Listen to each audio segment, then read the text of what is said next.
ကဲဒီနေ့နင်တို့ငါဆီစီလီယန်နဲ့ကပ်မယ်လားကိုကပ်ပဲလေးကင်ပြမယ်ကပ်ပဲမှာရိုးရိုးကပ်ပဲမဟုတ်ဘူးနော် Valentine Day ကပ်ပဲအစမ်း3ကပ်ကျေးဇူးဒီမှာကပ်ပဲပြောပြီးဘာလို့တယောက်တနေရာစီဖြစ်နေလဲဆိုတော့ကျမစိတ်ဆိုးပြီးတော့ဘလော့လိုက်တာအနှင်းစီပိုင်းပြုတ်ထွက်သွားရောကျေးဇူးနင်တို့မြင်လား तू ကငါ့ကိုဘလောက်ချစ်လဲဆိုရင်ပွဲဆမှာတင်ပွေ့ချီသွားဘာလို့ဆိုငါလမ်းမလျှောက်နိုင်လို့ကျေးဇူးဒီပွဲမှာမမမောင်လေးကိုခလုံးမထိစူးမညစ်အောင်ကိုကာကွယ်ပေးမှာကျေးဇူးဒါနဲ့ကျွန်တော်တို့စာဝတီခပါစာဝတီ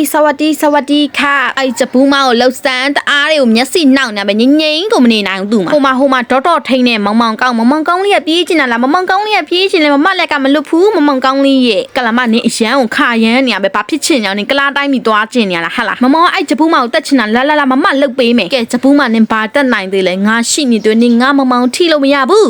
ဒီတော့ကောင်းမြက်လေမြမလိုကြီးဝင်လာမတော့ရှော့ပေါ့ညီမလေးနဲ့မမတို့ကလည်းမလွတ်နိုင်ဘူးနော်ညီမလေးနဲ့မမတို့ကရေဆက်ထင်တယ်ရေဆက်ဆိုရင်တော့နောက်ပွဲမစုံအောင်တခါလေးချပေးခဲ့လိုက်မယ်ကျေးဇူးဟဲကလမနင်ကဘာလာလောက်တာတော့ဟိုမှာဖဲလာရီကြီးအောင်ငါတို့နှစ်ယောက်ကိုမနိုင်လို့ထွက်ပြေးသွားတာကိုနင်ကဘာလာလောက်တာတော့အဲ့လိုမျိုးခါချင်တိုင်းခါပုတ်ချင်တိုင်းပုတ်ပြီးထွက်ပြေးမယ်ဗောရမလားဒီကလမဇာတော့မသေးဘူးနော်ငါတို့ဘက်က4ယောက်တော့မှသူ့မှာမရမကြိုက်ခါရမ်းနေတာအဲ့လောက်ခါရမ်းချင်ဇက်ပွဲတဲ့သွားကျေးဇူးဟဲအောင်ကြီးပွဲစီတိုင်းကြာနေရပဲဘသူ့ကိုလှုပ်လို့လောက်ရမှန်းကိုမသိတော့အမေနင်တို့ကဒီထဲမှာဘာလာလှုပ်နေကြအောင်ဟိုမှာနင်တို့လူတွေကဗတ်တဲဝင်ပြီးနင်တို့ကဒီမှာလာပုံနေရဟလားအိုးတော်တော်ကောင်းလိုက်တဲ့တင်းမယ်တော်တော်ကိုအားကိုးရတယ်ကျေးဇူးအမေအပြုတ်လိုက်အခဲလိုက်ကြီးလာလေးဒါမျိုးဆိုငါတို့အကြိုက်ပဲအမငါတော့ငါတာဝန်ငါပြီးခဲ့ပြီကြံတာမောင်ဆက်လုပ်လိမ့်မယ်အမေမီနီရက်တွေတောင်ထွက်ကုန်ပြီဟာဟုတ်တယ်ဟာစားဗစ်တွေပါရကုန်ပြီဟာလာပြန်ပြီဟေးအုပ်စုလိုက်ကြီးအဲ့ဘက်ကဟာရဲလေအမှတ်ကိုမရှိဘူးအမေလာတော့လာပြီဘဲကိုထွက်ပြေးကြအောင်လာခဲ့လာဒီလိုလှုပ်ချင်တိုင်းလှုပ်ပြီးထွက်ပြေးလို့ရမလားလာခဲ့မီနီရက်တွေစားဗစ်တွေထက်ယူပြ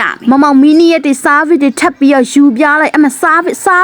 အမေပြေးတာလေဟဲမြန်မာလူကြီးမသွားနဲ့လေအော်ငါ့ကိုပွေသွားအော်ရှီးတက်သွားတယ်ကဲဒါနဲ့ကန်စီနဲ့ဟီးလေးတွေကိုဒီဗီဒီယိုကောင်မှမငယ်ပြီပါအပြောများဆုံးဟီးလေးတွေကိုရွေးပြီးတော့ကိုင်းမှဖြစ်တဲ့ကြောင့်မလို့ကျွန်တော်ရဲ့ TikTok ကောက်ကလေးကိုလည်း follow ထားပြီပါကျွန်တော်ကတော့စာဝါဒီခါပါငါပြောပါတယ်မမောင်ခလုံးမထိစူးမညိကာကွယ်ပေးမှာလို့ GN 2ယောက်စလုံးတစ်ခါမှမလျှော့ရဲ့ပြင်ဘွားမှာပထမဆုံးရရှိခဲ့တဲ့ကူတာအခါ90တဲ့